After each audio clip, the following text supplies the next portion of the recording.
ఇప్పుడు యూదులలో సూచనలు చెప్తాను, బాగా వినండి. లూకాసు వార్త 21వ అధ్యాయం 29వ వచనం. అంజూరపు చెట్టు చిగురిస్తా ఉంది. యేసుప్రభు వారి యొక్క అవగాహనలో అంజూరపు చెట్టు అంటే ఇశ్రాయేలు యూదులు. అబ్రహాము, ఇస్సాకు, యాకోబుల దేవుడు తన ప్రజలను ఆయన తిరిగి మళ్ళీ పిలుచుకుంటాడు. వారితో ఆయన చేసిన నిబంధనను ఆయన మీరడు. దేవుడు సెలవిచ్చాడు, అంజూరపు చెట్టు చిగురుస్తుంది, నా ప్రజలను మళ్ళీ నేను యెరూషలేముకు తెచ్చుకుంటాను. బయలుదేవతను ఆరాధించి విశ్వాసఘాతకులైపోయారు. పండగలు బాగా ఆచరించి హృదయంలో నా చోటివ్వకుండా వారు వేషధారులైపోయారు. నేనే తోలేసా, నేనే చెదరగొట్టేసి ఈ కనాను దేశం నేను పరిశుద్ధపరిచిన దేశం.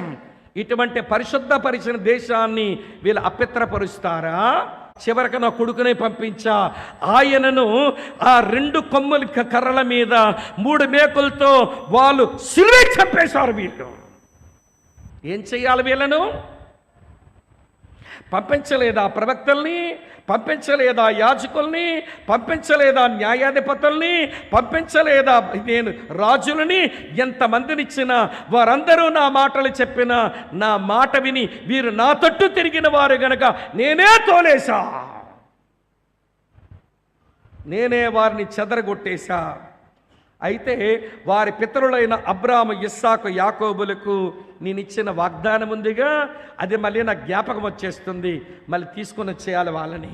1948వ సంవత్సరం ఇశ్రాయేలీలు యూదులు ఒక దేశముగా ఉనికి కలిగి ఉండడానికి అవకాశం వస్తే ఆ రోజు నుంచి ఈ రోజు వరకు ఆయా దేశాల వెంబడి నుంచి వచ్చేస్తున్నారు. ప్లేన్ ఆఫ్టర్ ప్లేన్ దిగిపోతున్నారు, షిప్ ఆఫ్టర్ షిప్ దిగిపోతున్నారు, అందరూ సమకూర్చబడిపోతున్నారు.